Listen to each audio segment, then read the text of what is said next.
Soyez bénis, soyez bénis. C'est l'école d'Esther, une nouvelle édition ce soir. Nous allons commencer par la grâce de Dieu avec cette adoration au nom de Jésus-Christ de Nazareth.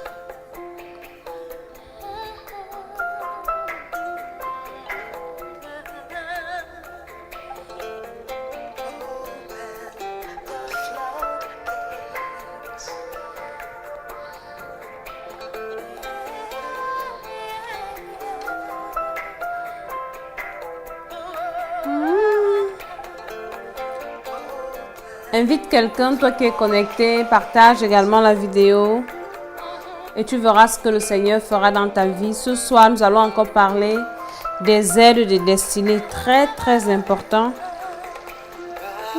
We reach your presence, let your rain, oh your rain, let fall on me.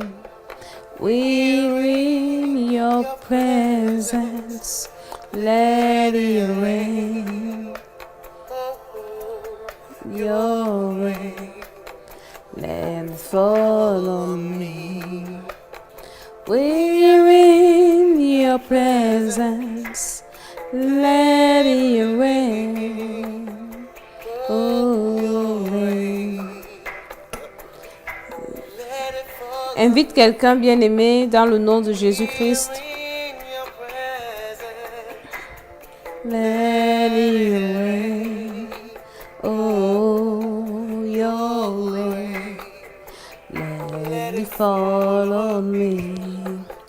Open the floodgates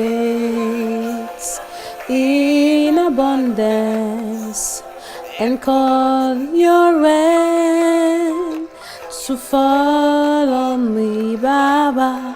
Open the floodgates in abundance and cause your rain to fall on me.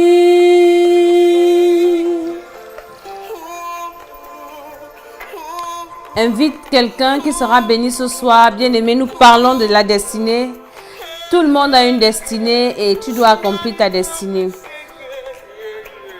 But we're in your presence, let your rain, oh your rain, let it fall on me. We're in your presence, let your rain, oh your rain, let it fall on me. Open the floodgates in abundance and cause your rain to fall on me, Baba. Open the floodgates in abundance and cause your rain to fall on me, Baba. Oh, oh, Baba. Oh, oh, Baba. Oh, oh, Baba.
Soyez bénis dans le nom de Jésus-Christ de Nazareth. Nous sommes à l'école d'Esther, c'est l'école de la vie, c'est l'école de la gloire, c'est l'école du trône, c'est l'école de la bénédiction, c'est l'école de la vie éternelle. Cette école dans laquelle nous apprenons des petites choses que nous mettons en pratique pour déjà préparer notre éternité et ensuite pour notre meilleure vie sur la terre. Parce que pendant que nous préparons l'éternité, qui existe bien également, bien certainement, bien aimé, il y a une vie après la mort. Et le choix de cette vie, le choix de notre destination, c'est maintenant. C'est maintenant où nous choisissons, où nous allons passer notre éternité. Et à l'école d'Esther, nous nous évertuons déjà à orienter les uns et les autres dans leur choix. Mais la vie, c'est un choix et un choix, c'est un choix. Tu peux décider de choisir le bien comme le mal. Ça dépend de toi. Dieu nous a créés libres. Donc, c'est également l'école de la sagesse. Bien-aimé, sans la sagesse sur cette terre, tu ne peux rien avoir. Tu ne peux rien obtenir. Tu ne peux rien réussir. Donc, c'est une école où on apprend des petites choses que nous mettons en pratique. Et pendant que nous attendons le Seigneur, nous également, nous préparons notre bien-être sur la terre. Avant toute chose, nous allons prier pour nous-mêmes, pour les missions. Nous avons dit que la prière, c'est une manière d'inviter Dieu dans sa vie, de dire à Dieu que Seigneur, nous avons besoin de toi. Nous avons besoin que tu prennes le contrôle. Bien-aimé, Jésus qui était Dieu, était sur la terre. Il ne faisait rien sans prier. Rien, je dis bien rien. Je bénis tous ceux qui se connectent, tous ceux qui sont là et tous ceux qui vont se connecter, tous ceux qui vont suivre cette vidéo. Soyez tous bénis dans le nom de Jésus-Christ. Amen. Nous prions au nom de Jésus. Seigneur, je te bénis pour cette journée merveilleuse où tu as été avec nous. Et tu nous permets aujourd'hui d'être là, connectés pour écouter ta parole. Je prie que tu pardonnes nos péchés à nous tous et que tu nous laves par ton sang. Que tu utilises ta servante que je suis pour transmettre ce message et qu'une personne soit bénie, qu'une personne, Seigneur, soit connectée avec l'aide de ses destinées dans le nom de Jésus. Merci parce que tout est trempé dans le sang de Jésus, les appareils, le réseau, les techniciens et tous ceux qui seront à l'écoute dans le nom de Jésus-Christ. Amen. Alléluia. Soyez tous bénis, soyez bénis. Je vous aime dans le nom de Jésus-Christ. Nous allons encore partager ce soir, bien-aimés, les aides destinées. J'ai dit quand je commençais ce thème que personne sur cette terre ne peut vivre sans une aide de sa destinée parce que tu es venu avec une destinée sur la terre que tu dois forcément accomplir. Et pendant que Dieu lui l'a prévu que toi tu accomplisses ta destinée, Dieu lui a prévu de bons projets pour toi. Il y a des personnes qui se sont levées pour décider que toi, tu ne vas rien faire. Donc, Dieu lui l'avait déjà prévu. Depuis ta naissance, il avait mis déjà des hommes et des femmes à chaque étape de ta vie. Ces hommes et ces femmes qui devront intervenir pour que tu arrives là où tu devras arriver. Dieu avait déjà tout disposé, tout. C'est pour ça qu'il t'a envoyé dans une famille. Tu es né dans une famille avec un père et une mère. Dieu avait tout prévu. Personne ne choisit sa famille. Personne ne va me dire qu'il a choisi de naître dans la maison de tel, dans la famille de tel. Personne ne choisit sa famille. C'est Dieu qui dispose toutes choses. Donc, quand Dieu t'envoie sur la terre, il t'envoie déjà avec un plan précis et ta vie est tracée. Mais malheureusement, quand tu arrives sur la terre, tu vas rencontrer des braqueurs de destinée. C'est comme ça que je les appelle. Des braqueurs de destinée qui seront sur ton chemin pour t'intercepter en route, pour t'empêcher d'atteindre la destination, pour t'empêcher d'atteindre ta destinée. Ils sont là seulement pour ça. Donc, pendant que toi, tu es en train d'attendre que Dieu va faire quelque chose, Dieu, lui, sait qu'il a déjà tout fait. Maintenant, il va falloir que toi-même, tu te lèves. Et c'est de ça que nous allons parler ce soir. Bien-aimé, Tu ne peux pas atteindre ta destinée s'il n'y a pas quelqu'un qui te tienne par la main. Je le dis et je le répète. Et dans la vidéo précédente, les 2 vidéos qu'on a fait sur les aides de destinée, je vous ai parlé de Joseph, le père de Jésus, entre guillemets, qui n'était pas son père biologique, mais qui a été une aide très efficace pour la destinée de Jésus. Si je parle de Jésus, c'est parce que Jésus, c'est le sauveur. Jésus, c'était un être exceptionnel. Il est né, pas comme nous, conçu par le Saint-Esprit, avec une mission extraordinaire, te sauver, me sauver. Donc, Jésus est venu sur terre vraiment avec quelque chose de particulier. Et si Jésus, qui était Dieu, avait besoin qu'on l'aide, à plus forte raison, toi, à plus forte raison, moi. Donc, Jésus était venu pour accomplir sa mission. Mais si Jésus n'avait pas été aidé, Jésus n'allait même pas arriver. Je vais encore aujourd'hui vous parler de 2 aides destinées de Jésus très efficaces. Déjà, pendant son ministère, Jésus ne pouvait pas propager cette nouvelle seul. Il a fallu qu'il choisisse des disciples. Et plusieurs personnes sont venues à lui, Jésus, et ils sont restés que 12 qu'il avait choisis après avoir prié. Ça, c'est Luc 6, verset 12. Après avoir passé une nuit de prière, Jésus a choisi ses 12 disciples, dont Judas à l'intérieur. Donc, Judas était une aide destinée de Jésus. Si Judas n'avait pas vendu Jésus, Jésus n'avait pas accompli sa destinée. Donc, il n'y a pas que des mauvaises aides destinées, il n'y a pas que des bonnes aides destinées, il y a aussi que les mauvaises. Donc, tout le monde a son rôle à jouer. Jésus a choisi ses 12 disciples qui sont arrivés, qui l'ont accompagné dans ses multiples missions. Il y a déjà l'apôtre Pierre. Avant qu'il devienne apôtre Pierre, c'était un pêcheur. Et je me souviens, le Seigneur, un jour, quand il rencontre Pierre, Pierre est dans sa barque. Il dit à Pierre, prête-moi ta barque. Et maintenant, ça c'est la pêche miraculeuse. Pierre lui prête la barque. Il utilise la barque de Pierre pour prêcher l'évangile. Et après, il bénit Pierre. Pierre retrouve, il a beaucoup de poissons. Bien-aimé, Jésus, à tous les niveaux de sa vie, a eu les aides. Il a eu les aides. Il y a eu des femmes de distinction qui finançaient le ministère de Jésus. Jésus a eu des personnes qui l'ont aidé. Je regrette parce qu'il y a beaucoup de personnes qui sont orgueilleuses aujourd'hui. Elles ont honte de demander de l'aide. Elles ont honte de demander aux gens de les soutenir parce que sinon, la personne, quand tu vas réussir demain, va dire que toi, tu avais passé la vie chez moi. Toi, je t'avais hébergé. Et puis, ça fait quoi? Dieu t'a seulement utilisé pour me bénir. Et Dieu t'a aussi béni. Mais alors, il y en a aussi qui sont ingrats, qui ne sont pas reconnaissants quand on les aide. Ils ne disent jamais merci. Dieu n'aime pas les gens comme ça. Quand tu ne dis pas merci, quand Dieu dispose devant toi des hommes et des femmes pour t'aider et que tu n'es pas reconnaissant envers ces hommes et ces femmes, Dieu ne mettra plus les hommes devant ton chemin pour t'aider. Donc, apprenons à être reconnaissants envers les personnes qui nous ont aidés. Jésus a été reconnaissant avec toutes les personnes qui l'ont aidé. Et il a béni toutes les personnes qui l'ont aidé. Donc, si Dieu met quelqu'un pour te bénir, toi aussi, souviens-toi de cette personne. Quand Joseph était en prison, il interprétait les rêves. Il avait interprété le rêve, je crois, de les chansons. Et quand il avait été relevé, il lui a dit, souviens-toi de moi. Et les chansons, on l'avait oublié. Donc, c'est ce qui arrive à plusieurs personnes. Quelqu'un t'aide. Après, quand tu es en haut, tu oublies la personne. Non, si ça t'est arrivé, repens-toi à partir d'aujourd'hui. Dieu peut utiliser quelqu'un pour t'aider. Parce que demain ou après-demain, toi aussi, tu seras une aide pour cette personne. Donc, il y a des personnes aujourd'hui, elles ont été aidées, mais elles ne veulent aider personne. Ce n'est pas bien. Un enfant de Dieu, si tu veux être béni, bien-aimé à ton niveau, il faut apprendre à aider les gens, apprendre à faire du bien aux gens. Jésus est venu nous faire du bien. Et c'est l'exemple qu'il nous a montré. Donc, Jésus avait été aidé déjà à sa naissance par Joseph, qui n'était pas son père. Et maintenant, il a grandi, sa mère l'a élevé. Joseph a travaillé pour que Jésus grandisse, pour le nourrir. Joseph l'a amené à l'église, Joseph l'a protégé, Joseph l'a présenté à l'église. Joseph a prié pour Jésus, parce que c'était son père. Donc, Joseph a fait beaucoup de choses pour lui. Et, bien aimé, pendant le ministère de Jésus, il y a eu beaucoup de ces personnes qui l'ont aidé également, qui ont financé son ministère, qui ont soutenu son ministère. Toi également, ne refuse pas de faire du bien aux gens. Ne refuse pas aussi qu'on te fasse du bien. Quand tu es bloqué, n'aie pas honte, sois humble. Va demander l'aide.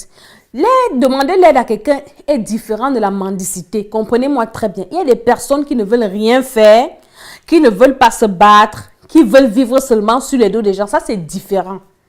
C'est vraiment différent de ce que je suis en train de dire. demander de l'aide ne veut pas dire que tu vas passer ton temps à faire tes calculs dans les vies, dans les poches des gens, sur les vies des gens. Tu vois quelqu'un déjà, il vient faire son témoignage, par exemple, à l'église. Dieu m'a béni, m'a donné combien de millions. À la fin du culte, on va voir les longues personnes pour demander le crédit, pour demander ceci, paye-moi. Non, ce n'est pas ça. Ce n'est pas ça. C'est quand tu es vraiment dans le besoin et que tu sais que telle personne, déjà, il faut prier pour dire au Seigneur, Seigneur, touche le cœur de telle. Et si maintenant, si tu as besoin d'une somme d'argent, pas pour aller t'acheter les habits, pas pour aller manger, mais pour aller investir, pour que demain ou après-demain, tu ne repartes plus vers la même personne. Toujours aller commander, aller faire pitié, que tu veux de l'aide. Donc, c'est ça, aider. N'aie pas honte de demander de l'aide. Ouvre ta bouche, parle. Je disais à une de mes filles qui avait un problème un jour, je lui dis qu'écoute-moi, tu as la bouche. Tu ne peux pas mourir avec la bouche. Demande. Dieu va toucher le cœur de quelqu'un. Et quand elle a écouté ce que je lui ai dit, effectivement, le Seigneur avait touché le cœur des gens qui lui ont fait du bien. Donc, ne ferme pas ta bouche quand tu es dans un problème. Parle. N'aie pas honte. Mais avant de parler, rentre d'abord vers le Seigneur et demande-lui à qui je vais me confier, parce qu'on ne se confie pas à tout le monde. Je vous parlerai de quelqu'un qui a aidé Jésus ce soir. Il s'agit de Simon de Cyrène. Je suis sûr qu'il y a beaucoup qui n'ont jamais rencontré ce nom dans la Bible, Simon de Cyrène. Nous sommes dans le livre de Luc 23, le verset 26. Luc 23, le verset 26. On va lire, parce que l'école d'Esther est basée également sur la parole de Dieu, qui est notre guide. Luc 23, le verset 26. Il est écrit. Je ferai la lecture. Luc 23, le verset 26. Il est écrit, et comme il l'emmenait, il prit un certain Simon de Cyrène qui revenait des champs, il le chargeait de la croix pour qu'il la porte derrière Jésus. Donc ça, c'est quand Jésus, à la crucifixion, on était déjà en train d'aller crucifier Jésus. Jésus devait porter cette lourde croix. On l'avait déjà flagellé, on l'avait déjà condamné. Il fallait maintenant aller le crucifier. On a mis la croix sur son dos. Et Jésus devait arriver à Golgotha avec sa croix. Imaginez quelqu'un qui a déjà les blessures, qu'on a déjà déchirées. Vous avez souvent vu La Passion du Christ. Ce film qui est horrible, ce film qui est terrible. Donc imaginez quelqu'un qui est déjà ouvert comme ça. Déjà si tu as une petite blessure sur ton doigt, que l'aiguille même te pique, ça fait tellement mal que, à plus forte raison, les flagellations de Jésus. Donc, le gars a subi des tortures et le corps était déjà, je ne sais pas, enflammé.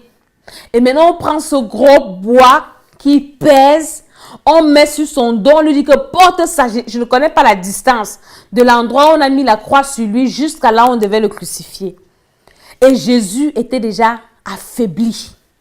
Jésus n'avait plus de force. Bien aimé, si Jésus mourait sans être crucifié à la croix, son sacrifice n'allait pas avoir de valeur parce qu'il fallait que son sang coule. Il fallait qu'il soit crucifié. C'était la prophétie. Donc, si Jésus déposait encore cet effort-là pour porter ce lourd bois-là et mourir en route, le gars allait échouer sa mission. Et comme Dieu a vu et Dieu connaît toutes choses, Dieu a suscité ce monsieur, Simon de Cyrène. La Bible dit que c'est un monsieur qui rentrait de son champ. Donc le gars n'avait même rien à voir avec l'histoire. Et puis il rentrait de son champ. Et puis on l'a seulement attrapé comme ça. Donc Dieu a touché même les cœurs des soldats qui étaient en train de maltraiter Jésus. Ils ont dit à Simon que porte un peu, et viens aider le monsieur-ci. Porte sa croix. Et la Bible dit que Simon a porté la croix. Le gars ne savait même pas ce qui se passait. Il a porté la croix. Il a accompagné Jésus jusqu'à ce qu'on devait le crucifier. Si Jésus, le Fils de Dieu, il y a quelqu'un qui l'a aidé à porter sa croix, comment toi qui es enfant de Dieu, mon ami, il y a des personnes qui peuvent t'aider et qui doivent t'aider à porter ta croix. Tu as quelle croix aujourd'hui? Tu as cette maladie, il y a des personnes qui doivent t'accompagner, qui doivent donner de l'argent pour que toi tu sois soigné. Il y a des personnes qui doivent réfléchir pour toi. Tu es dans un foyer où tu as beaucoup de problèmes. Il y a des personnes qui doivent porter ta croix avec toi pour que tu arrives. Parce que tout seul, tu n'arriveras pas. Cessons de jouer aux importants, à l'orgueilleux. Cessons de jouer au trop fort. Mon ami, il y a des situations dans lesquelles tu n'es pas fort. Il y a des situations, même toi, homme de Dieu, tu ne peux pas prier pour toi-même. Tu as besoin qu'un autre homme de Dieu te soutienne dans la prière. Moi, il m'est arrivé des moments dans ma vie où je n'avais plus la force de prier. Où j'étais comme ça, je m'assois, je veux prier, c'est fort, je ne peux pas prier. Et quand je sens que je suis là comme ça, je cours vers quelqu'un, je sais que tu es un homme de Dieu. Et je viens avec mon offrande, je dis que là où tu me vois là, je suis fatiguée. Et la personne prie pour moi, et la personne m'exhorte, et la personne me tient par la main, la personne prophétise sur moi. Tes ennemis n'auront pas le dessus, ils ne vont pas se réjouir à ton sujet. Et la personne me fortifie, et la personne prie pour moi. Bien-aimé, tu as besoin de quelqu'un qui porte ta croix. Je me souviens, quand Dieu venait me donner cette grosse responsabilité, à un moment, c'était trop fort sur ma tête. Et je n'en pouvais plus. Il y a des personnes qui m'ont aidé à porter ma croix.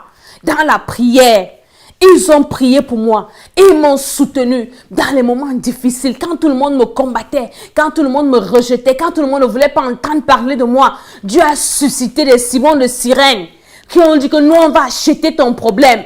Nous, on va parler pour toi. Nous, on va prier pour toi. Il y avait des personnes. Je me souviens quand j'étais enceinte, il y avait des personnes qui m'avaient dit, toi, tu vas mourir avec l'enfant là dans ton ventre. Bien aimé, il y a des gens qui se sont levés. Ils ont prié. Du jour où ils ont appris que je suis enceinte jusqu'au jour où j'ai accouché. Les gens l'ont prié jour et nuit. Ils étaient là, ils disent que toi, on va prier pour toi. Tu as besoin de personnes qui achètent ton problème, qui portent ta croix. Si on a porté la croix de Jésus, qui es-tu pour que les gens ne portent pas ta croix? Tu es plus fort que Jésus qui est venu sauver le monde. Simon de Cyrène, Dieu l'a suscité, le gars a porté la croix et Jésus marchait. Ça a soulagé Jésus. Quand on porte ta croix, quand certaines personnes portent ta croix, ça soulage. Bien aimé, parfois tu as beaucoup d'enfants. Moi, ça m'est arrivé. Avec beaucoup d'enfants que j'ai à un moment, j'ai dit, tu vas t'occuper de beaucoup d'enfants comment? Dieu suscite les personnes.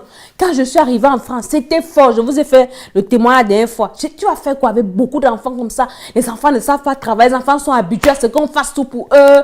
Ils se lèvent le matin, il y a le petit déjeuner. Maintenant, il faut les apprendre à laver les assiettes. Il faut les apprendre à débarrasser la table. Il faut les apprendre à l'hiver pour les habiller le matin. C'était terrible. Dieu a suscité des femmes ici.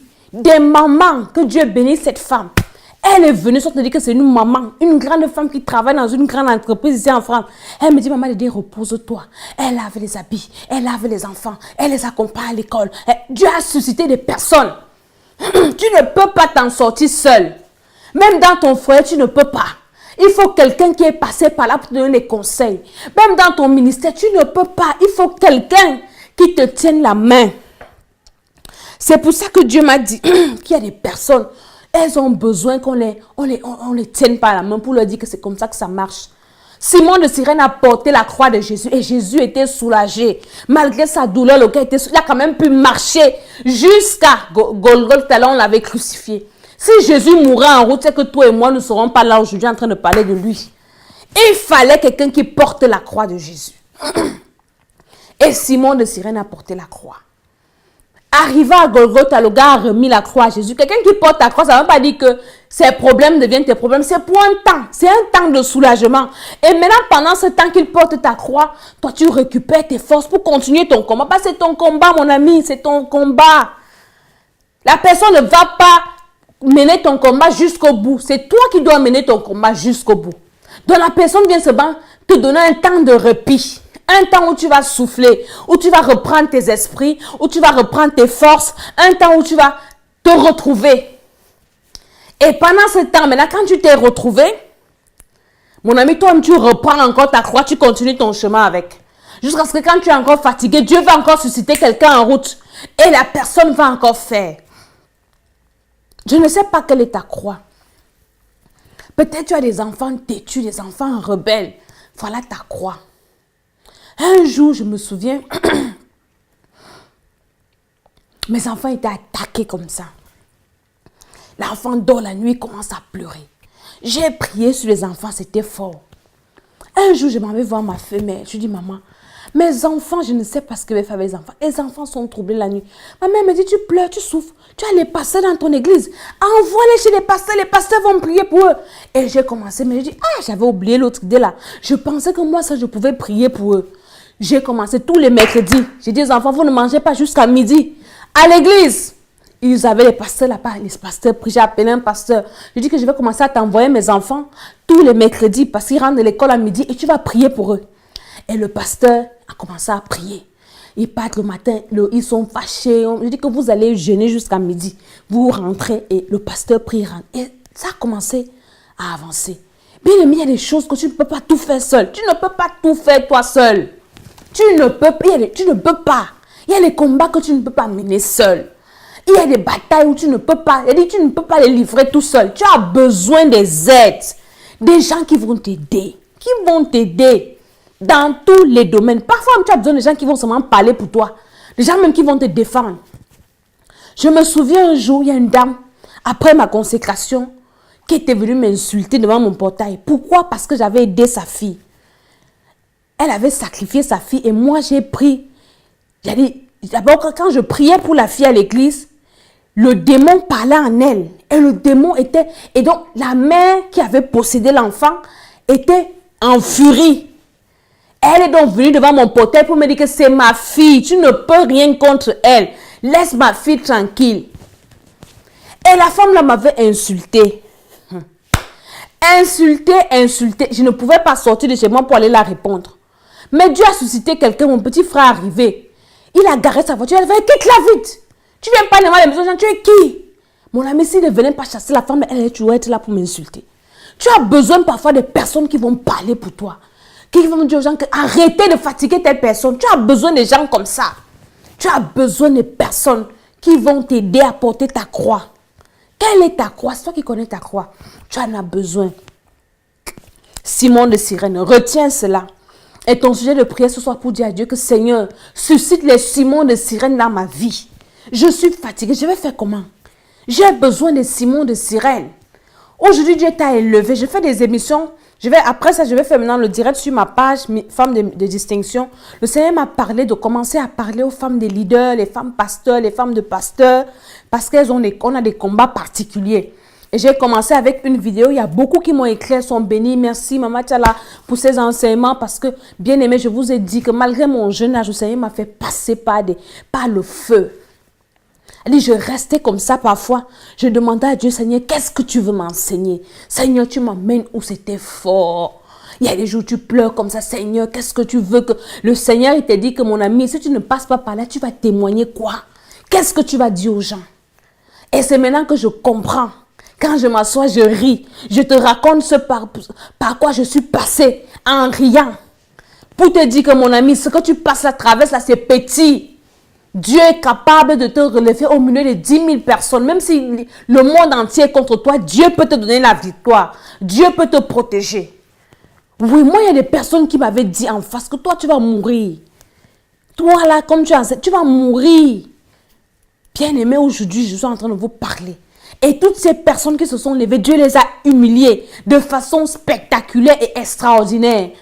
Donc, je suis bien placée pour te dire que le Seigneur est fidèle. Le Seigneur n'abandonne pas ses enfants. Bien-aimé, tu as besoin des gens qui t'aident. Même s'ils vont t'aider aujourd'hui, demain ils vont te combattre. Mieux ils t'aident d'abord, on ne sait jamais. C'est-à-dire que tu ne sais pas. Déjà que demain, quand il va voir que tu n'es pas mort et que tu es bien demain, il devient ton ennemi. Ce n'est pas grave. Mais à l'instant où j'ai besoin de ton aide, tu dois d'abord m'aider. Alléluia. Simon de Cyrène a aidé Jésus. Luc 23, verset 26. Maintenant, ce n'est pas fini. Jésus arrive à la croix. Jésus est mort. Tout est accompli.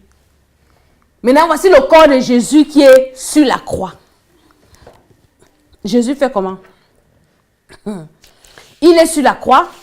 Et maintenant, la loi juive disait quoi? Parce que Jésus était mort à la veille du sabbat. Le sabbat commence le vendredi soir et finit le dimanche, autant pour moi, le samedi soir. Donc, Jésus est mort à quelques heures, donc un vendredi vers les 15 heures, avant 18 heures que le sabbat devait commencer. Et maintenant, la loi juive dit quoi? La loi juive dit que si un corps est pendu pendant le sabbat, c'est interdit parce que pendant le sabbat, c'est interdit de travailler. Donc, si le corps de Jésus arrivait sur la croix à 18h00, les Juifs n'avaient plus avoir le droit d'enlever ce corps sur la croix. Voilà notre problème. Et si le corps de Jésus restait sur la croix, vous savez qui allait enlever le corps de Jésus sur la croix? Les Romains. Les Romains allaient enlever le corps de Jésus sur la croix. Ils allaient aller cacher le corps de Jésus et ils allaient dissimuler la résurrection de Jésus. C'est pour ça que les gens disent que Jésus n'était pas mort, les satanistes. Ils disent que Jésus n'était pas mort, il était tombé dans le coma et on a volé son corps. Donc, comme Dieu est omniscient, la résurrection de Jésus devait être un événement mondial. Tout le monde devait être au courant que Jésus est ressuscité. Dieu a encore suscité une autre aide pour venir enlever le corps de Jésus sur la croix et de le mettre dans un tombeau que tout le monde connaissait. Afin qu'on confirme, qu'on constate déjà d'abord sa mort et qu'on constate également sa résurrection. C'est pour ça que nous sommes en train de prêcher aujourd'hui. C'est notre espérance aujourd'hui parce qu'on sait que le tombeau de Jésus est vide. Si Jésus mourait sur la croix et qu'il n'y avait personne pour enlever son corps avant le début du sabbat, c'est que toi et moi aujourd'hui on allait être confondus. Quand on allait demander que vous avez vu son corps, il est mort où? On l'a enterré où? Il est ressuscité où? Ces gens allaient cacher que Jésus était ressuscité. Et c'est comme ça que le Seigneur Dieu suscite un monsieur qu'on appelle Joseph d'Arimathée. Nous sommes dans le livre de Marc 15, le verset 43. Il est écrit: arriva Joseph d'Arimathée, conseiller de distinction qui lui attendait lui-même le royaume de Dieu, osa se rendre vers Pilate pour demander le corps de Jésus. Alléluia. Donc, Joseph d'Arimathée est donc arrivé. Il a pris, ça dit que la Bible dit que c'était un homme de distinction, non, c'est un homme qui était béni. Et il arrive donc maintenant vers Pilate. Il dit à Pilate qu'écoute, le monsieur il est mort parce que c'était aussi un croyant. Il dit bon, le monsieur il est mort, il faut bien qu'on l'enterre. Pilate lui avait quoi à voir? Le gars lui avait déjà fait son travail. S'il est mort, en tout cas, venez prendre son corps, faites de ça ce que vous voulez. Et Joseph d'Arimathée, il a pris le soin de ne pas faire. Attendez, on va lire Marc 15 à partir du verset 43. Il est écrit, il faut bien noter les versets bibliques. Joseph d'Arimathée, conseiller de distinction, qui lui-même attendait aussi le royaume de Dieu, osa se rendre vers Pilate pour demander le corps de Jésus. Pilate s'étonna qu'il fût mort si tôt. Fit venir le centenier et lui demanda s'il était mort depuis. Donc Pilate devait constater d'abord la mort avant de donner le corps. S'en étant rassuré par le centenier que Jésus était déjà mort, il donna le corps à Joseph. Et Joseph, ayant acheté un linceul, descendit Jésus de la croix, l'enveloppa du linceul et le déposa dans un sépulcre taillé dans le roc. Puis il roula la pierre à l'entrée du sépulcre. Bien-aimé, Jésus a suscité donc la destinée de Jésus était parsemée d'aides. Et comme je le disais tantôt, Dieu aussi a prévu ça. Qu'il y a des hommes qui doivent t'aider à chaque instant. Mais comme nous sommes dans un monde compliqué, mon ami, il y a les braqueurs de destinée. Tu es né avec une étoile. Vous voyez dans les familles, une femme accouche un enfant, le bébé est beau. Tu vas voir une femme qui va venir ou bien un homme. Je vais venir porter l'enfant. Elle porte ton enfant. On fait ça dans les traditions en Afrique. Elle prend une pièce d'argent et met dans la main de ton enfant. Mon ami, qu'est-ce qu'elle est en train de faire? Elle est en train de détourner la destinée de ton enfant. C'est comme ça que je les appelle les braqueurs de destinée. On a braqué ta destinée quand tu étais né. Peut-être quand tu étais petit, quand tu étais en train de grandir, un homme t'appelait ma femme, mon mari, mon mari. Tu avais le nom d'une grand-mère sorcière, elle t'appelle mon mari. Tes parents sont là et rient. Ha ha ha, mon ami, tu appelles ma fille, ta femme, elle est mariée où? Toi, tu penses que c'est les blagues, alors que la personne sait ce qu'elle est en train de dire. Elle est en train de pervertir la destinée de ta fille et spirituellement, elle l'épouse. Elle devient sa femme spirituelle. Elle commence à exploiter son étoile, exploiter ses grâces, exploiter son intelligence. N'acceptez jamais ce genre de choses. Ce genre de personnes qui viennent rire avec vos enfants, qui embrassent vos enfants sur la bouche, qui sont toujours en train de... Non, non, non, non, non. Il ne faut pas vous amuser. Vos enfants, gardez-les vous-même. Nos parents ont fait l'erreur parce qu'ils n'avaient pas ces enseignements. Mon ami, quand tu mets au monde, ne t'amuse pas avec. Mec, porter un enfant dans le ventre, c'est dur. C'est facile, tu vas vomir comme ça. Tu vas être malade. Maintenant, tu finis d'accoucher un enfant. Et puis maintenant, quelqu'un va venir te gâter l'enfant facilement comme ça. Et tu seras là en train de regarder. Toi-même, tu as d'abord souffert dans ta vie. Et peut-être Dieu t'a envoyé un enfant par lequel tu vas respirer. Maintenant, toi aussi, tu négliges l'enfant. On détruit l'enfant. Donc, tu souffres doublement. Tu souffres, l'enfant souffre. C'est quelle histoire? Je me souviens dernièrement au Temple des Nations à Paris. J'ai prophétisé sur une petite fille. Et je lui dis, où est ta mère? J'ai dit à sa mère de venir me voir. Je ne connaissais pas ses projets. Elle avait le projet d'aller aux États-Unis chez une tante sorcière. Tout ça. Je lui dis, écoute, je ne connais pas ta vie, mais Dieu est en train de me montrer que tu as trop souffert dans ta vie. Mais Dieu veut te bénir au travers de cet enfant. Ne t'amuse pas avec ta fille. N'envoie pas ta fille chez les gens. Même si tu souffres, même si vous dormez affamé, dors affamé avec ta fille. Veille sur ton enfant. Parce que c'est par elle que Dieu passera pour te bénir. Ne t'amuse pas avec ton enfant. Toi aujourd'hui, peut-être tu n'as pas encore d'enfant. Peut-être tu auras des enfants. Fais attention. Moi, je ne joue pas avec mes enfants. Mon ami, je ne m'amuse pas avec mes enfants. Déjà, pour les voir, il faut avoir la grâce. Non. Parce qu'on connaît qu'ici, il y a des braqueurs de destinée. Il va voir ton étoile, le gars va pervertir ton étoile. Il va bloquer, il va voler, il va détourner la sagesse de ton enfant qui était intelligent à l'école te rend compte que depuis qu'il est rentré des vacances, depuis qu'elle est rentrée des vacances, l'enfant est devenu têtu, l'enfant n'écoute plus, l'enfant ment, elle vole. Qu'est-ce qui s'est passé? Des braqueurs de destinée. Fais attention. Donc Dieu a mis des hommes et des femmes pour te faire du bien. Mais qu'est-ce qui s'est passé sur ton chemin? Peut-être tes parents ne t'ont pas élevé et tu as passé les maisons chez les oncles qui t'ont élevé, un oncle, une tante. Moi, je connais des personnes, étant petit, aujourd'hui, sa vie est gâtée. On l'a envoyé chez un cousin. Le cousin a passé le temps à la violer. Il a dit que... Et dans tout ça, l'enfant est perdu. Aujourd'hui, tu te retrouves, ta vie n'a pas de sens. Parce que durant ton parcours, il y a des gens qui ont volé ta destinée, qui ont détourné ta destinée, qui ont braqué ta destinée. Bien-aimé, la bonne nouvelle que je t'annonce, c'est que c'est encore possible. Quand tu reçois Jésus, tout est possible. Quand tu reçois Jésus, tout est possible. Elle dit que s'ils ne t'ont pas tué dans le ventre et qu'ils t'ont laissé recevoir Jésus, rencontrer Jésus de Nazareth. Et si tu ne l'as pas encore rencontré, je ne sais pas comment je vais te dire, mon ami, rencontre Jésus, reçois Jésus comme ton Seigneur et Sauveur. Jésus est capable de restaurer ta destinée et de mettre des hommes et des femmes. Je vous avais dit que c'était une parole prophétique quand je venais de recevoir le Seigneur. C'est-à-dire que la première parole prophétique que l'homme de Dieu avait dite sur moi, pendant que j'attendais qu'il me raconte ma vie, comment on m'avait sacrifié dans ma famille, comment on m'avait envoûté, il ne m'avait rien dit de cela.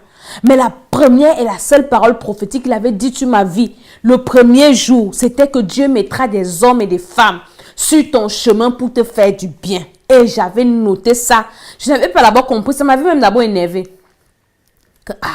Pendant que toi, tu prophétises sur les gens, toi, je te vois, on t'a attaché, tout ça. Moi, dis-moi aussi. Moi, j'ai des problèmes, les sérieux problèmes des maris de nuit, tout ça. Dis-moi que voilà tel qui est ton mari de nuit, ta femme de nuit, tout ça. Dis-moi ça. Le gars ne m'avait pas dit ça. Il m'avait dit que Dieu mettra des hommes et des femmes sur ton chemin pour te faire du bien. Ça veut dire que Dieu mettra aussi des hommes et des femmes même de Dieu sur ton chemin, même pour ta délivrance, pour ta restauration, pour ta bénédiction, pour t'orienter. Dieu mettra des hommes et des femmes sur ton chemin. Ça veut dire que Dieu mettra des aides pour que tu atteignes ta destinée, pour que tu arrives là où Dieu a prévu que tu dois arriver. Dieu a dit que tu vas le servir, mais il y a des obstacles sur le chemin. Et tu es là, tu ne sais pas distinguer les obstacles. Dieu mettra quelqu'un qui sera devant toi comme une sentinelle, qui va te dire, attention, là où tu es en train d'aller, c'est mauvais, là où tu es en train d'aller, c'est pas bon. Va comme ça, va comme ça. Dieu va mettre ces hommes et ces femmes devant toi. Maintenant, qu'est-ce qu'il faut faire? Une fois que tu as reçu Jésus et que tu te rends compte que ta destinée, il y a eu des obstacles. Parce que le diable, lui, il voit tes bénédictions, il voit des personnes qui veulent te faire du bien, le gars met les obstacles. Maintenant, tu dois commencer aussi à demander dans tes prières, à ordonner que tes aides décidées te localisent. Parfois, les gars te cherchent. Il y a des personnes comme ça, ils cherchent à qui va faire du bien. L'argent que j'ai en main, si je fais quoi avec? Pourtant, c'est de l'argent qu'il doit venir te donner pour te bénir. Mais il y a quelqu'un qui va arriver avant toi, il va prendre cet argent et partir. Peut-être Dieu a déjà suscité ton mari quelque part pour t'épouser. Tu n'es pas encore marié. Et tu es là, tu tâtonnes, mon ami. Quand j'étais pas mariée, j'avais des prières stratégiques. Ah, mon ami, quand j'avais fait la rentrée de l'école, il faut venir parce que ce que je vais détailler là-bas, je ne peux pas dire ça sur Facebook. Tu dois commencer à prier pour que le Seigneur localise tes aides. Dans le nom de Jésus. Si tu es le mariage que tu veux. Le mari, c'est une aide destinée, mon frère.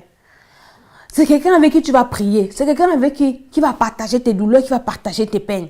Donc, il doit seulement te localiser. Parfois, il te cherche. Il te cherche. Mais il est aveuglé. Parce que la sorcellerie de ta famille a mis le charbon sur ta face. On ne doit pas te voir. On cherche quelqu'un qui a des compétences comme toi. Mais comme tu es dans une famille compliquée de sorciers, les gars ont déjà effacé même ton nom. Tu réussis un concours. Vous n'avez jamais entendu ça. Moi, j'ai déjà vécu ça, vu même ça. On vient effacer, les sorciers viennent effacer. Le matin, tu as vu, tu es allé voir, on t'a appelé. Tu as réussi au bac. Il y a ton nom sur la liste. Quand toi, tu reviens le soir, mon ami, ton nom est effacé. Il n'y a pas ton nom. Donc, il y a des gars comme ça, ils combattent. Et maintenant, toi aussi, tu dois te lever. Bien aimé, chaque fois que Dieu voulait bénir quelqu'un dans la Bible, ou que le Seigneur voulait faire quelque chose avec quelqu'un dans sa parole, et il venait toujours, Dieu ne te disait pas que pleure. Non, pleurer ne va jamais rien changer dans ta destinée. Le Seigneur venait toujours te disait que lève-toi. Et c'est ce que je viens de te dire ce soir, tu as besoin de te lever. Pour dire qu'à partir d'aujourd'hui, je souffre trop. Il n'y a personne qui me fait du bien. Il n'y a personne. Un jour, au Temple des Nations, on avait fait un culte. Et l'homme de Dieu demandait que, est-ce qu'il y a des femmes ici à qui un homme n'a jamais donné 10 000? Je vous assure que depuis que j'ai mis les mains sur la tête, il y a des femmes, 10 000 c'est 15 euros. Il y a des femmes qui se sont levées. Elles ont dit que moi, un homme ne m'a jamais donné 15 euros, 10 000. Ah, tu es quelle qualité de femme? Mais si tu demandes que tu as accouché avec combien d'hommes, elle a une longue liste. Mais elle ne t'a jamais donné 15 euros. Hey! Ou bien elle demandait que les qui n'ont jamais touché 100 000. J'ai vu les gens debout. 100 000, c'est 150 euros. J'ai vu les gens debout comme ça. J'ai dit, ah! Tu as 50 ans, tu n'as jamais touché 100 000. C'est quelle qualité de vie que tu mènes, mon frère? C'est quelle qualité de vie? Il y a des personnes comme ça. Les gens qui n'ont jamais touché 1 million. Les gens se sont levés. Dis, hey! Donc tu n'as jamais dit que, putain, il y a des personnes qui sont bénies. Donc tu dois dire que je suis fatiguée, que je ne peux pas rester comme ça toute ma vie. Personne, je fouille même mon téléphone, tu regardes ton téléphone, tu as une longue liste, un répertoire long. Mais il n'y a personne là qui peut t'aider quand tu as un problème. Ça sert à quoi? Hey! Non! Jamais, jamais. Tu dois te lever pour dire qu'à partir d'aujourd'hui, Seigneur, je ne dois plus seulement être entouré de gens qui viennent me fatiguer, des gens qui viennent me déranger. Maintenant, envoie-moi les personnes qui vont aussi m'aider, quelqu'un qui va aussi me donner un conseil, quelqu'un qui va aussi m'encourager, quelqu'un qui va aussi m'ouvrir les portes. Comment ça? Elle dit que tu dois te lever et commence à les attirer vers toi. Il dit que venez me localiser moi. Si on avait mis les masques sur moi, ça doit quitter. Si on avait mis un charbon mystique sur moi, ça doit quitter. À partir d'aujourd'hui, les gens doivent commencer à me faire du bien. Commence à déclarer. Je t'avais dit que tu es le propre prophète de ta vie. Commence à déclarer qu'à partir d'aujourd'hui, maintenant si vous ne me voyez, on ne me voyait pas avant. Maintenant je suis visible au nom de Jésus. Vous allez me localiser maintenant. Au nom de Jésus-Christ de Nazareth. Au nom de Jésus. La Bible dit quoi dans le livre d'Esther? Mardoché était là. Une histoire bizarre. Écoutez-moi bien l'histoire. Mardoché était l'homme de la situation pour que Esther arrive au palais. Mais Mardoché, il a continué à souffrir. Pourtant, lui, il avait aidé Esther. Regardez un peu comment la vie est bizarre. La vie est un genre. Esther arrive au palais, elle oublie Mardoché. Elle est devenue reine. Hein, vraiment. Vous voyez un peu comment les gens sont. Elle arrive au palais. La Bible dit que Mardoché dormait à la porte par terre. Allez lire le livre d'Esther. Par terre, Mardoché dormait par terre. Esther, sa fille, était reine. Parce qu'on ne lui avait pas dit qui elle est. Mon ami, je ne te dis pas qui je suis, mais est-ce que ça va faire que je n'envoie pas la nourriture dans ta maison? Est-ce que j'ai besoin de venir moi-même? Mardoché, Esther n'avait pas besoin d'aller elle-même voir Mardoché. Elle donnait seulement des ordres. Mardoché a continué à souffrir pendant qu'Esther était au royaume, au palais, reine Esther. Et c'est maintenant un soir que Mardoché était fatigué. Il a dit à Dieu que c'est quelle qualité d'histoire, Seigneur. Si moi j'ai aidé Esther, et Esther ne reconnaît pas que je l'ai aidé. J'ai aidé le roi. Et que le roi même m'a oublié. Mais Esther aussi m'oublie. Dieu, toi, tu ne peux pas m'oublier. Fais quelque chose dans ma vie. Et pendant ce temps, Aman avait déjà prévu la potence pour prendre Mardoché. Écoutez-moi l'histoire. Mardoché est parti prier. Mardoché a dit à Dieu que Dieu, c'est quelle histoire? J'ai fini d'élever Esther dans ma maison. C'est moi qui donne le farce à Esther qu'on veut les reines. Esther ne connaissait même pas. C'est moi qui la lave. C'est moi qui fais tout. Je l'amène au palais. Après, je prie même. Elle, la grâce. Elle devient l'épouse du roi. Moi, je continue à galérer. Et Mardoché a prié. Ma Bible dit quoi? Ma Bible dit que la nuit là, le roi n'a pas dormi. La personne qui nous trouve le verset nous affiche ça, s'il vous plaît. Le roi n'a pas dormi. Parce que Mardoché a déjà dit que si Esther ne va pas m'aider, mais toi, tu es ma première aide. Tu es ma principale aide. Tu es ma plus grande aide. Je ne regrette pas le bien que j'ai fait à Esther. Mais toi là, je ne vais pas continuer à dormir par terre. Un Mardoché va me tuer. C'est comme ça que le roi n'a pas dormi la nuit là. Le roi a eu les insomnies. Trouvez-nous le verset s'il vous plaît. C'est Esther quelque chose. Le roi n'a pas dormi. La Bible dit que le roi est parti s'asseoir. Il a perdu le sommeil. Et il commence à fêter les armes. Il appelle un eunuque. Fais-moi un peu la lecture parce que je n'arrive pas à dormir. Et l'eunuque ne tombe que... Vous voyez les gros livres là comme la Bible. Que lis-moi un passage. Tu fermes. Seigneur, dirige-moi au nom de Jésus. Tu ouvres. Donc son Seigneur, dirige-moi au nom de Jésus. C'est tombé sur l'histoire de Mardoché. Il commence à dire au roi comment il y avait des personnes qui avaient comploté pour tuer le roi. Et Mardoché avait écouté, Mardoché avait trahi. Après, le roi demande que, mais le monsieur qu'on appelle Mardoché, là, qu'est-ce qu'on lui avait même donné? Il a sauvé la vie. On lui a donné quoi? Le gars a dit au roi, rien. Le roi se dit, mais est-ce que vous êtes normal? Vous êtes normaux dans ce palais? Un gars me sauve la vie, vous ne lui donnez rien. Mais mon frère, qu'est-ce que je dois faire? Et pendant ce temps, à la même époque, on dit que Dieu arrange. La Bible dit que Dieu est le maître des temps et des circonstances. Je prophétise au Seigneur, il doit arranger les temps et les circonstances. Il doit rendre les temps et les circonstances favorables dans ta vie au nom de Jésus-Christ. Le Seigneur arrange les circonstances. Aman entre. Aman coupe. Le roi t'appelle. Qu'est-ce que je peux faire à un homme que je veux honorer? Aman savait que la seule personne sur la terre qui doit être honorée par le roi, c'était lui. Aman, dans son orgueil, sa méchanceté. Écoute-moi quelqu'un. Tu sens qu'Aman voulait la place du roi. Comment Aman peut dire que qu'on lui fasse monter sur le cheval du roi, on lui mette la couronne du roi? Donc, il voulait tout du roi parce qu'il savait que c'était lui. Il ne savait pas que c'était pour Mardoché. Et maintenant, quand le roi dit, faites ça pour Mardoché. C'est là Aman sussaute. Et toi, tu l'accompagnes. Et tu deviens son tinda, comme on dit au Cameroun, ou bien tu marches devant lui. Esther 4, le verset 1 à 9. Merci, soyez bénis. C'est dans Esther 4, le verset 1 à 9. C'est comme ça. Oui. Mardoché, le gars a dit que Esther, comme tu m'as oublié, Dieu ne peut pas m'oublier. Esther avait oublié Mardoché. Elle était déjà au palais, elle avait oublié Mardoché. Elle avait oublié la galère, la souffrance. Elle avait oublié comment Mardoché l'a fait pour l'élever. Elle était la reine, elle est grande. Mais Dieu n'avait pas oublié Mardoché. Et c'est comme ça que Mardoché, son aide, sa plus grande, elle l'avait localisée. Donc le roi l'a localisé, mon ami. Ne dors pas cette nuit. Dis à Dieu que Seigneur, cette personne qui doit m'aider, je ne la connais pas. Mais j'invoque le sang de Jésus sur sa vie. Le feu du Saint-Esprit, les démons qui veulent la détourner, là, oh non, tu pries.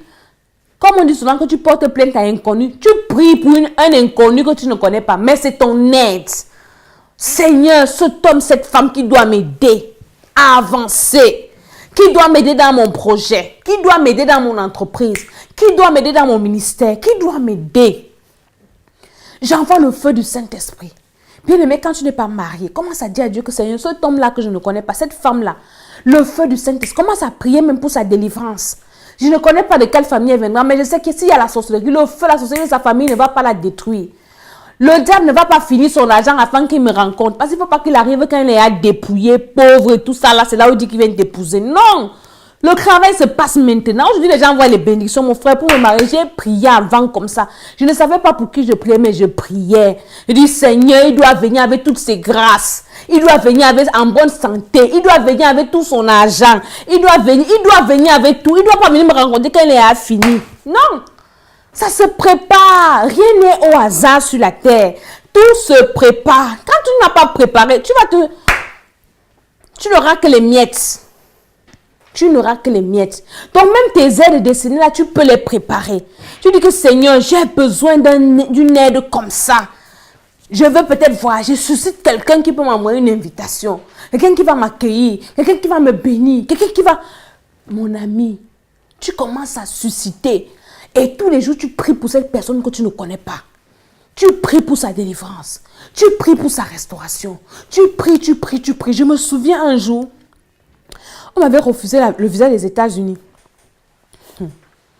Et une maman dans mon église, une maman pasteur, elle me dit, maman, tu sais quoi, tu vas aller aux États-Unis? J'ai dit oui. Elle me dit, commence à prier pour le président des États-Unis. Prie seulement pour lui. Prie pour les États-Unis. Tu vas voir.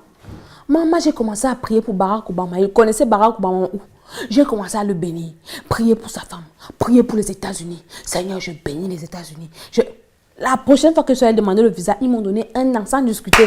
Madame, tu vas aller où? Tout ça pour faire quoi? Pour 1 an. Ça dit que en 2 minutes, ils m'ont donné 1 an. Donc, commence à prier pour ton aide là que tu ne connais pas. Que Seigneur, Seigneur, Seigneur, Seigneur, Seigneur, Seigneur. Cet homme-là qui doit venir, mais pour cette femme-là, mon ami, même s'il était marié à un mari de nuit, il doit commencer à prier pour la délivrance de ton futur mari, de ton futur patron, de ton futur partenaire de travail. Commence à, de ton associé. Commence à prier pour sa délivrance. Commence à prier. Tu ne la connais pas, tu ne le connais pas, mais prie pour la personne. Ça fait que quand la personne va venir vers toi, elle va venir avec toutes ses grâces. Elle ne sera pas de... Parfois, le diable la laisse venir. Mais la personne est dépouillée. Elle va se demander que, elle te raconte les histoires il y a 10 ans. Quand j'étais, moi-même, je roulais dans les grosses voitures. Elle te montre les photos. Moi, j'étais beau. Moi, j'étais belle. J'avais l'argent. Je travaillais. Mon ami. Quand tu étais là-bas, c'est là où tu ne m'as pas raconté. Maintenant, tu veux me raconter quand tu n'as plus rien. Non, non. Donc, commence à préserver la vie de la personne depuis là-bas. Oui. Que tu vas épouser un monsieur, sa vie a fini, c'est un crédit de main, maladie, c'est quelle histoire? Tu prépares tout. Tu prépares tout maintenant. Comme il va venir là, il vient avec toute sa beauté, il vient avec sa délivrance. Seigneur, comment c'est? C'est-à-dire que même s'il est païen, Seigneur, qu'il te rencontre déjà là-bas, qu'il donne sa vie au Seigneur là-bas. Tu commences à tout préparer. Tout se prépare. Tout se prépare. Tout se prépare. Ordonne à tes aides et tes signes de te localiser. Commence à frayer le chemin. Commence à enlever. Tout ça se passe dans la prière. Enlève les obstacles. Mon ami, ta vie de prière, c'est quelle qualité? C'est à quel niveau? Parce que tu as les grands projets. Mais est-ce que tes projets, tes prières sont à la dimension de tes projets? Tu veux que Dieu te bénisse grandement, mais tu pries pendant 5 minutes. Tu pries pendant 10 minutes. Comment Dieu va te bénir? Dieu ne peut pas te bénir. Aux grandes bénédictions, il faut aussi un grand temps dans la prière. Tu dois commencer à demander au Seigneur, Seigneur, voilà ce que je veux. Et prendre le temps à préparer tout dans la prière. Tout se prépare dans la prière. Tout se prépare. Et pour la prière, ce n'est pas réciter les psaumes, ce n'est pas... Non, la prière, je vous avais dit que la prière que Dieu exauce, c'est dans une vidéo. C'est une prière faite sur la base de la parole de Dieu. Et c'est la prière des enfants de Dieu nés de nouveau. Donc si tu n'es pas né de nouveau, ne prie pas, ça ne sert à rien. Maintenant, si tu es né de nouveau et tu mets la parole de Dieu en pratique, sur la base de la parole de Dieu, tu commences à dire à Dieu, à arranger ta vie. Moi, tout ce que je demande à Dieu, il me donne. On arrange sa vie dans la prière. Voilà ce que je veux, Seigneur. Voilà comme ça que je veux. Là, tu commences à voir comment les difficultés des autres. Tu dis, Seigneur, tel a eu trop de problèmes dans sa vie. Ma mère a eu des problèmes dans son foyer. Moi, je ne vais pas vivre les mêmes problèmes. C'est maintenant que tu prépares. Ce n'est pas quand tu es là dans les problèmes Que le feu à gauche, le feu à droite, le feu devant, le feu derrière. Tu ne sais plus s'il faut avancer ou il faut reculer. Non. Ça se prépare. Ça se prépare. Ça se prépare. Commence à anticiper les choses. Que les aides là te localisent. Dis que Seigneur, dans ma marche avec toi, j'ai besoin que tu mettes des aides qui vont m'aider à aller encore en profondeur avec toi, qui vont booster ma vie de prière, qui vont m'amener encore à plus de consécration. J'ai besoin des aides qui vont m'amener encore plus à prier. Je ne veux pas les gens de la distraction. On doit dire que toi-même, tu dois commencer à les susciter. Et tu susciter et les ordonner de te localiser. Parce que tu es encore invisible. Si tu n'as pas les gens qui t'aident, c'est que dans le monde des ténèbres, on t'a couvert. Et toi-même, tu dois déjà demander ta libération. Que comme vous ne me voyez pas avant, ou bien il y avait le charbon sur mon visage, à partir d'aujourd'hui, je suis visible. Je suis visible. Vous allez me voir maintenant pour me faire du bien. Et tu commences à déclarer des paroles. Tu déclares et tu vas voir. Il nous reste seulement 2 mois pour que 2017 finisse. Si tu fais ça avant la fin de cette année, tu verras comment Dieu mettra quelqu'un sur ton chemin. Quelqu'un à qui tu ne t'attendais même pas.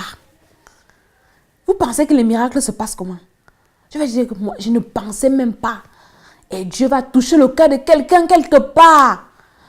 Comme il avait touché le cœur du roi pour Mardoché. Comme, mais est-ce que tu as oublié? Tu as une nièce là-bas. Tu as ta cousine, l'enfant de ton frère, de ta soeur. Est-ce que tu ne peux pas aussi l'aider? C'est bien quand c'est Dieu même qui touche son cœur, bien quand toi tu peux encore demander. Quand Dieu avait parlé à Joseph, est-ce que Joseph avait encore résisté? Joseph s'était engagé dans le combat de Jésus parce que Dieu lui avait parlé. Dieu va toucher le cœur de quelqu'un qu'il faut bénir. La maman là, elle t'avait fait du bien. Quand vous étiez petit, elle vous gardait souvent les yaourts. Elle vous achetait les chaussures, les poupées. La taupe grenadine, quand on était petit, on avait une tante qui nous achetait toujours la taupe grenadine. Quand tu bois la taupe grenadine, mon ami, et parfois on pense ça jusqu'à présent, quand on était petit, tantine nous achetait la taupe grenadine, mon ami, ça fait bien au cœur. Et tu as dit que Dieu va susciter, va ramener un bon souvenir parce que le diable fait quoi? Il ramène seulement les mauvais souvenirs parce que tu as fait du bien aux gens et tu as aussi fait les mauvaises choses parce que tout le monde fait des erreurs. Mais quand tu es couvert, on ne se souvient que du mal que tu as fait. On ne se souvient pas du bien. Donc maintenant, quand le Seigneur te lave, comme il avait fait pour Mardoché, il va se souvenir du bien que tu as fait. Il va dire que, même si tu m'avais insulté, mais si et si aujourd'hui, c'est parce que toi, tu m'avais quand même donné un bon conseil. Peut-être tu as aidé tes frères, ou bien tu as aidé les gens qui ont grandi, et maintenant toi, tu as tes enfants qui sont petits et tu n'as plus les moyens. Donc quand toi, tu avais les moyens, tes enfants étaient encore petits. Tu as aidé les autres, ils ont réussi. Et maintenant, ils t'oublient. Et tu es là, qu'est-ce que tu fais avec les enfants? Tu n'as pas les moyens. Maintenant, tu dis à Dieu, Seigneur, je fais quoi? Demande l'aide de Dieu. Et maintenant, Dieu va toucher le cœur de quelqu'un que tu avais aidé un jour. Elle va se souvenir, elle va rester comme elle dit, si on est ici aujourd'hui, c'est parce qu'il y a telle femme qui nous avait aidés. Il y a tel homme qui nous avait aidés. Il a les enfants, il a les enfants. Même si je l'aide avec un enfant, ça va quand même. Et Dieu va, je dis que ton téléphone va sonner comme ça. Quelqu'un va t'appeler, tu as pris mon numéro où? Est-ce que tu as un enfant comme ça? Est-ce que je peux lui envoyer les papiers? Est-ce que c'est comme ça que Dieu change les vies des gens? Donc, tu dois ordonner à partir de ce soir. Toutes les aides, elles sont pleines. Quelqu'un qui ne te connaît pas peut t'aider. Oui, quand tu as la grâce de Dieu. Quelqu'un qui ne te connaît pas peut te faire du bien. Oui, quand tu as l'onction de Dieu. Quelqu'un va seulement te voir, il va t'aimer pour rien. Pas pour aller abuser de toi ou coucher avec toi, non. Ou bien te faire la cour, non. Quelqu'un qui ne te connaît pas va t'aider et il va t'aimer pour rien. Il y a des gens comme ça qui ont eu leur grâce. Tu marches en route, un homme t'aime pour rien. C'est parce que c'est maintenant il y a la sorcellerie partout, on a déjà peur de tout. Il t'aime pour rien. Pour rien, tu n'as rien de particulier, mais il t'aime quand même comme ça. Et le gars change ta vie. Ça peut arriver. C'est ce qui est arrivé à Esther. Bien-aimé, lève-toi et prie. Pose des actes. Lève-toi. Dieu va toucher le cœur de quelqu'un. Dis à Dieu qu'à partir d'aujourd'hui, je suis fatiguée que personne ne m'aide. J'ai les enfants comme ça, il fait comment avec? Tu dois m'aider. Moi aussi, j'ai aidé les gens. Et à un moment de ma vie, j'ai eu des problèmes. Et j'ai dit à Dieu, hey Dieu, Je ne peux pas être comme ça alors que moi j'ai aidé les gens. J'ai hébergé les gens chez moi. J'ai payé l'école aux gens. J'ai fait opérer les femmes qui n'accouchaient pas. J'ai fait des choses. Dieu, aujourd'hui toi tu vas m'abandonner. Tu ne peux pas m'abandonner Seigneur, c'est impossible. Non, j'ai fait du bien aux gens. Moi aussi j'ai besoin maintenant qu'on me fasse du bien. Il y a des moments où tout le monde a besoin qu'on lui fasse du bien. Il y a des jours, tu es comme ça, même si tu as beaucoup, tu as besoin qu'on te donne aussi. Oui, tu as besoin qu'on te donne aussi, ça fait du bien. Ça fait du bien. Je terminerai par ce témoin. Un jour, en 2009, je venais de commencer à travailler et j'avais mon oncle à l'époque qui était élevé en dignité, qui était béni. Et tout le monde allait le voir. Parce qu'avant que je ne travaille, c'est lui qui nous donnait qui nous farotait, donnait l'argent pour l'école, il payait les chambres et tout de l'université. Mais quand j'ai eu mon premier salaire, je suis allée le voir. Il pensait que je partais encore lui demander l'argent. Mais j'avais préparé un billet de 10 000, 15 euros. Et j'avais dit que je m'en vais lui donner. Il ne savait pas. Quand il m'avait vu, il croyait que c'était comme d'habitude qu'il parlait lui demander l'argent. Après, il me dit, tu as quel problème? Donc, il avait d'abord reçu tout le monde. Tout le monde. Moi, j'étais la dernière. Je suis partie le matin, je suis rentrée la nuit. Parce qu'il était même fatigué de me voir que l'enfance, elle va encore quoi encore? Il y a encore quoi? Après, je lui dis que papa, je ne suis pas venue te demander, je suis venue te donner. Le gars est resté, il m'a regardé. Donner? J'ai dit oui. J'ai pensé, il m'a dit, à te donner aujourd'hui. Il me dit, tous les gens que tu as vus ici, là, personne ne m'a donné. Les gens ne viennent pas me voir pour me donner. Les gens viennent seulement me voir pour me demander. Mais toi, tu es venu me donner. Le gars m'a béni, un païen, il m'a béni. Moi, je venais s'aimer mon argent dans beaucoup d'argent qu'il avait là. Et depuis le jour-là, je ne manque plus d'argent. Donc, il y a des personnes comme ça qui ont aussi besoin qu'on leur donne, même si tu as beaucoup. Moi, même si tu me donnes un peu, ce n'est pas le peu que tu me donnes qui m'intéresse, parce que je vais me prendre ça pour donner à quelqu'un. Mais c'est le geste qui va me toucher. Que, tu as aussi pensé à moi. Bien-aimé, c'est comme ça. Donc, tu as aussi besoin qu'on te donne. Ne sois pas seulement te vanter, c'est moi qui donne ceci, c'est moi qui donne cela, c'est moi qui paye à l'école là-ci, c'est moi qui paye à l'école là. Non, ces personnes-là doivent aussi penser à te donner. L'autre jour, mes filles ont fait le gâteau et elles ont mangé tout leur gâteau. Et je demande, où est ma part? Ah, maman, donc tu voulais aussi? Je dis, ah, non, je ne voulais pas. Mais quand j'ai pour moi, je vous donne. Maintenant, je ne vous donne plus mes choses. C'est fini. Elles ont commencé à crier, pardon, maman, on ne savait pas. Elles ont refait un autre gâteau. Maintenant, elles m'ont gardé. Dit qu'écoutez-moi très bien. Même si je ne veux pas, gardez-moi toujours. Apprenez aussi à me garder. Ça fait du bien. Donc, ne dis pas que toi, non. On doit aussi te donner. Oui, on doit aussi t'aider. Oui, on doit aussi te bénir. C'est comme ça que Dieu a fait les choses. Dieu aime quand on lui donne. Est-ce que Dieu a besoin de quelque chose? Mais Dieu dit que j'aime celui qui donne avec joie. 2 Corinthiens 9. Dieu aime celui qui donne avec joie. À partir du verset 6, Dieu aime celui qui donne avec joie.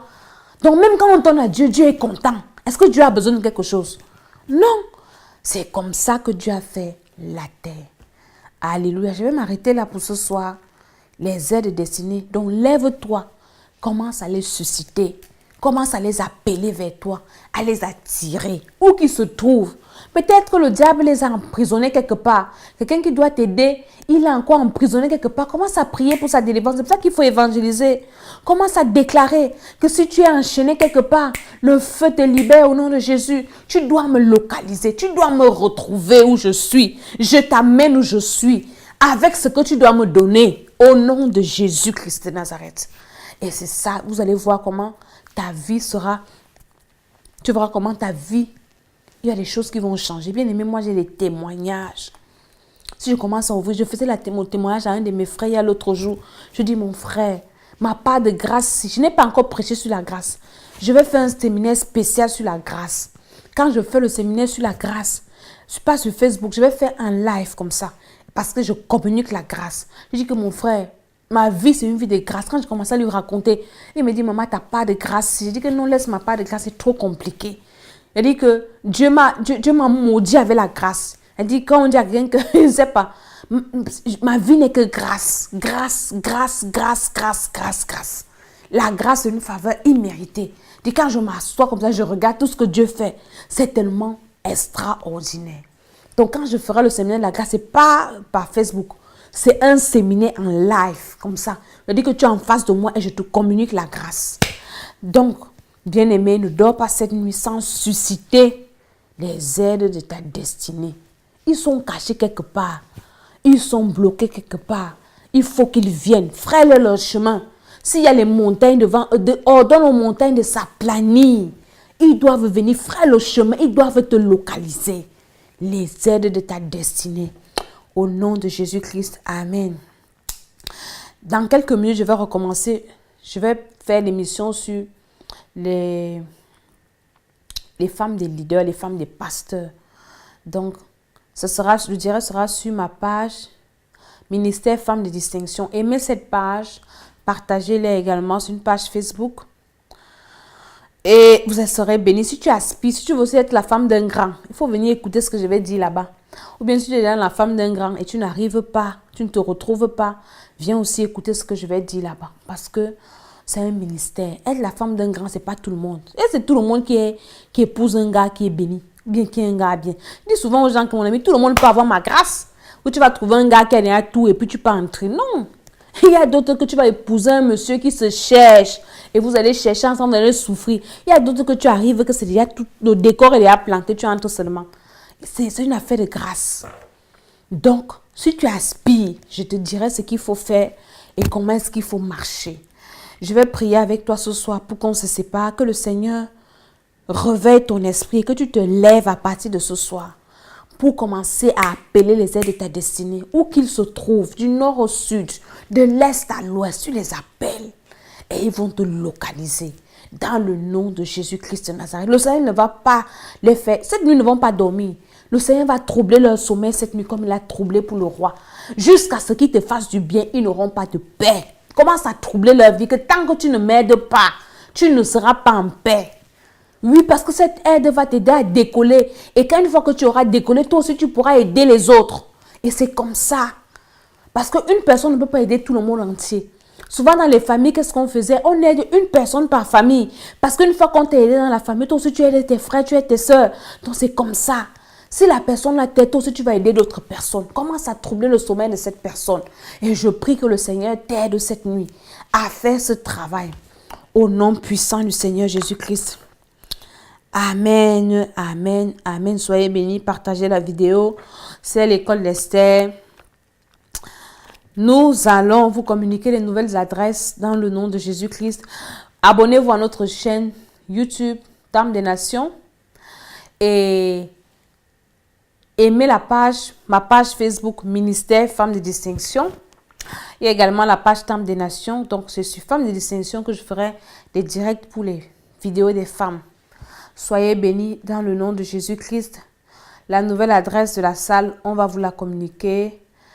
Mais nous sommes encore cette semaine au 34 avenue du Vieux Chemin de Saint-Denis à Villeneuve-la-Garenne.